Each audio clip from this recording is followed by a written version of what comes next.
Olá, neste vídeo vamos falar sobre vantagens e desvantagens de partilhar o conhecimento, porque é que o fazemos, porque é que deixamos de o fazer ou porque é que temos medo de começar a fazê-lo. Separei aqui alguns tópicos, o que acontece quando não partilhamos o nosso conhecimento, porque é que não partilhamos efetivamente o nosso conhecimento e os benefícios e as vantagens de partilhar o nosso conhecimento. Antes de começarmos, se és uma pessoa que tem algum tipo de habilidade, paixão, conhecimento numa determinada área e que não sabes por onde começar, já começaste, mas não sabes bem qual é o teu próximo passo, eu preparei um quiz que vou deixar aqui abaixo, que ao responder a 9 perguntas, sensivelmente, vai-te indicar os próximos passos que poderás seguir para te ajudar nesse teu trajeto de partilha de conhecimento. Então vou deixar o link abaixo que poderás fazer o quiz e depois voltar a este vídeo. E agora de volta ao vídeo, tenho aqui alguns tópicos que tenho à minha frente e o primeiro deles, o que é que acontece de facto quando nós não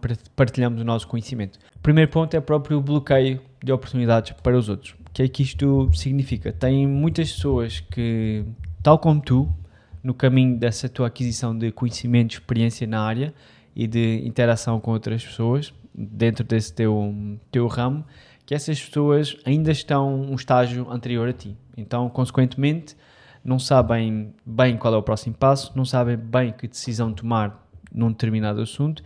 Vamos colocar aqui o ensino de idiomas, vamos colocar neste contexto. Existe a própria gramática, que acaba por ser mais complicada, existe a própria complexidade cultural da língua, existe a própria dificuldade em pronunciar certas palavras, existem muitas línguas com alfabeto diferente, então o facto de não partilhares o teu conhecimento desta área, neste contexto, acabas por bloquear a oportunidade dessa pessoa de aprender muito mais rápido, de forma muito mais eficaz, para que ela consiga atingir os objetivos que ela tinha. Simplesmente tem pessoas que aprendem a língua por algum tipo de curiosidade, mas muitas delas estão a aprender uma nova língua para ter melhores oportunidades de trabalho, para terem um relacionamento melhor com a família do namorado, ou do noivo, ou do marido, até o que acontece aqui no meu caso. Então o facto de privares essas pessoas ou as pessoas do teu conhecimento, acabas por bloqueá-las de alguma forma. Algo que no teu sentido, no teu ver, seria muito rápido e é muito fácil de entender, essa pessoa está a ter dificuldades e que está a atrasar o processo dela efetivamente.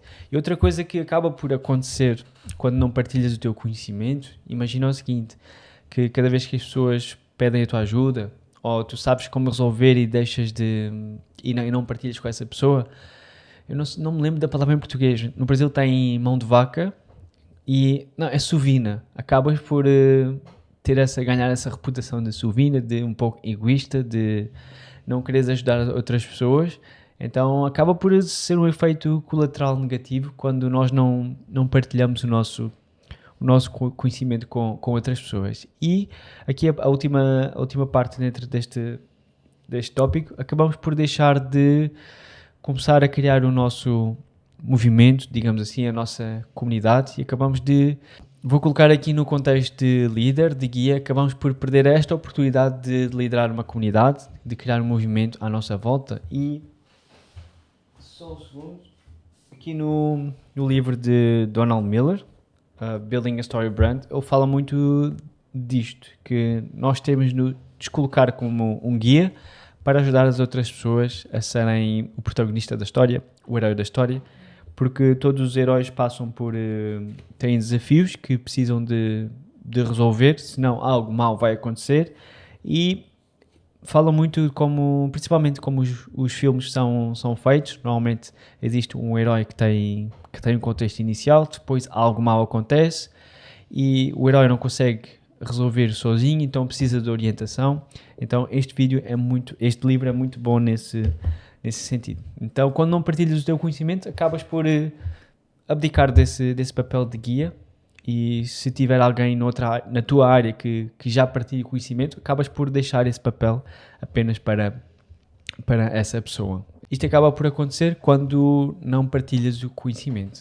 Mas como não é uma decisão ponderada, não é uma decisão refletida, e muitas das vezes é por questões de insegurança. e é aquilo que vamos falar aqui. E o primeiro é mesmo o receio de nos tornarmos irrelevantes. Se eu contar tudo, se eu partilhar tudo, as pessoas vão pegar nessa informação, vão aplicar e já não vão precisar de mim. Então vou-me tornar mais substituível nesse ponto. Vou deixar de ter certa importância. Mas o que não é bem verdade, que neste trajeto, aqui ainda pegando na parte da língua, mesmo que nós partilhemos toda a informação, o feedback acaba por ser muito importante. O que é que, imaginamos que no exercício de leitura, mesmo que a pessoa tenha a informação de como fazer e está ali à frente dela, se não tem algum tipo de feedback, olha, a tua pronunciação podia ser um pouco melhor desta forma. Tenta antes fazer um certo movimento com a língua ou com a boca para que a atuação, a pronúncia saia de uma melhor forma. Ou fazer comparações com palavras que nós já temos do nosso dicionário e alfabeto, até na nossa fonética, para que haja uma relação mais próxima daquele som que a pessoa terá que reproduzir e está a ter dificuldades. Ou algum tipo de leitura ou de escrita que está errado. Então não é só a partilha de informação em si, mas este acompanhamento é muito importante. Então é quase uma crença e um erro pensar que ao partilharmos o nosso conhecimento deixamos de ter importância e de ser substituíveis. Que as pessoas, à partida, informação, hoje em dia há muita, mas o que elas procuram neste momento é mais acompanhamento, personalização, feedback, proximidade. Então é isso que consegues trazer para a mesa. Não é só a tua informação, mas acaba por ser um receio de quem não partilha ou de quem não começa a partilhar o conhecimento. O outro é muito comum, principalmente nas redes sociais, com o mundo que temos hoje em dia, a facilidade que temos em escrever atrás do computador, é o medo da crítica e da exposição. Não nos deixemos enganar, não só no contexto online, mas também das pessoas que estão à nossa volta. Muitas vezes são as pessoas que estão à nossa volta que, em vez de nos motivarem, de nos apoiarem, de nos darem força, são elas as primeiras a criticar quando nós tentamos colocar algum tipo de conteúdo na internet, começar a partilhar sobre aquilo que seja. Então não é só o contexto online, mas a falta desse suporte familiar e suporte interno acaba por ser muitas das vezes um contratempo nesta decisão. Ou muitas das vezes é mesmo, ok, o que é que os meus amigos vão pensar de mim? O que é que os meus pais vão pensar de mim? O que é que os meus irmãos vão pensar de mim? Então acabamos por ficar aqui numa indecisão e acaba por pesar muito e deixamos de o fazer e que até mesmo dúvidas sobre nós mesmos. Que aquilo que nós sabemos, o conhecimento que nós temos, que é suficiente ou que seja suficiente para ajudar efetivamente outra pessoa. Então não só o medo de exposição, de nos colocarmos à frente de uma câmara e falar, mas também mesmo dúvidas sobre nós mesmos, que aquilo que eu tenho ainda não é suficiente, ainda não estou pronto, mas existem muitas outras pessoas que ao fazer o teu tipo de jornada, por exemplo aqui na parte dos idiomas, que ainda estão num estágio mais embrionário, ainda são mais iniciantes que tu, e que uma dica tua, uma partilha tua, iria ajudar muito essa pessoa.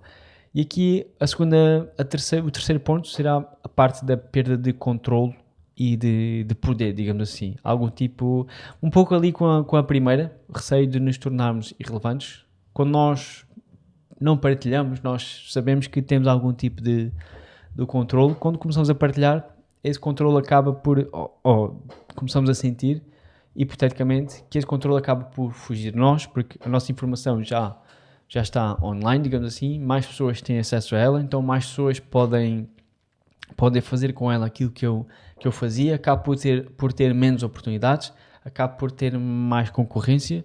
Então esta montanha russa de pensamentos, de perda de controle, perca de posse, quase como uma posse, acaba por nos levar a não partilhar o nosso conhecimento. E aqui a última é mesmo aquilo que eu já falei na outra, insegurança e falta de confiança. Então é mesmo não só de um apoio familiar, um apoio interno, um apoio mais robusto, um apoio em casa, que é muito importante, que acaba por ser uma jornada mais mais longa, acaba por exigir mais dos nossos compromissos sociais, então é bastante importante ter este apoio, mas também a própria insegurança connosco próprios, que pensamos que não é suficiente, aquilo que ainda precisamos estudar mais um pouco, quem sou eu para ensinar outra pessoa? Então esta insegurança e falta de confiança acaba por nos levar a não partilhar o nosso conhecimento. E por último, o que é que beneficiamos ao partilhar o nosso conhecimento? Quais são as vantagens de partilhar o nosso conhecimento? Aquilo que eu falei há pouco, ali na parte da perca de oportunidade de virar um guia, virar um líder, como benefício e vantagem temos isso mesmo, a própria criação de um movimento. Vou acabar por falar muito aqui nos meus vídeos, não é somente partilhar informação, não é somente despejar o conhecimento cá para fora, mas é criar mesmo um movimento, ser algo bem maior do que quase nós mesmos, que nós temos um propósito, algo que seja mais gratificante do que apenas deixar a informação no ar, mas algo que tenha um sentido e um propósito bem maior. Aqui a parte da criação de um movimento envolve muito isto. Porque é que eu estou a fazer isto? Quem é que eu quero ajudar? Qual é o meu fim? E muitas das vezes para que não nos deixemos desmotivar no meio do caminho, que nós lembremos qual é a razão que estamos a fazer isso. E muito não tenho aqui ao pé, mas tenho ali o livro. Começa pelo porquê do Simon Sinek, Start with Why. Então fala muito disso. Não é apenas aquilo que fazemos, como fazemos, mas porque é que o fazemos. Que acaba por não só nos motivar a nós mesmos, mas também outras pessoas com os mesmos valores, as mesmas crenças, o mesmo sentido da vida, digamos assim, acabam por se juntar e acabamos aqui por criar um movimento, uma comunidade bem interativa. Outro ponto bastante interessante e claro que vai contrapor com o que acontece quando não partilhamos é a parte de acelerar a aprendizagem de uma pessoa, a resolver um problema e um desafio de uma pessoa extremamente mais rápido, então acaba por contrapor com a parte negativa. O que é que acontece quando não partilhamos? Quando nós partilhamos, acabamos por acelerar essa aprendizagem e também a ser reconhecidos de alguma forma, ganhar mais autoridade com essas pessoas e acabamos por contribuir positivamente para a vida dessa pessoa e dependendo do contexto da área em que estás, acaba por ser muito importante não só para essa pessoa, mas também para o seio familiar dessa pessoa, para a família dessa pessoa. Então acaba por não ser só uma dica que tu dás, mas é algo que vai ter uma repercussão bem maior e muito maior daquilo que tu imaginas. Aqui quando estou a dar aulas a alguns alunos, às vezes eles já perguntam de uma certa forma de meio que de insegurança. Esta pergunta é tão básica. Era só isto. Mas o nosso conhecimento, mesmo que seja básico, é importante para a pessoa. Mesmo que seja só clicar um botão ao lado ou uma palavra que acabou por sair do nosso contexto, como já temos essa experiência, conseguimos partilhar com essa pessoa, mesmo que seja só uma palavra pequena ou um botão ao lado, acaba por fazer muita diferença e as pessoas vão estar eternamente gratas para essa pessoa que acabou por partilhar o conteúdo. E o último ponto acaba por ser o desbloqueio do teu próprio potencial. Como vimos há pouco, não partilhamos porque temos ainda falta de confiança e muita insegurança. Quando nós acabamos por partilhar, acabamos por receber feedbacks muito positivos, as pessoas começam a gostar do nosso conteúdo. Tem outras pessoas que dizem, eu estava a pensar, era mesmo disso que eu precisava. A agradecerem pelo teu vídeo, a partilharem com outras pessoas. É algo muito gratificante e acabamos por encher-nos um pouco de motivação e que nos acaba por nos dar alento para continuar e para naqueles momentos que nos vamos mais abaixo, o dia não correu bem, a semana não correu bem de todo, acaba por nos alegrar, mesmo aqueles momentos que nós pensamos, será que ainda vale a pena continuar? Será que ainda vale a pena fazer da mesma forma, fazer o que eu estou a fazer? Será que tudo isto ainda vale a pena? Então é nestes momentos, nestas pequenas interações que acabam por nos dar a força suficiente para continuar de facto e também não esquecer a parte do do movimento, porque não só aquilo que fazemos ou como fazemos, mas porque é que efetivamente estamos a fazer aquilo que nós estamos ou nos propusemos a fazer. Eu espero que tenha ajudado de alguma forma. Vou colocar o link do quiz que poderás fazer para receber um feedback personalizado dos teus próximos passos nesta tua jornada de partilhar o teu conhecimento e de rentabilizá-lo também. Espero que tenha ajudado. Da minha parte é tudo e até à próxima.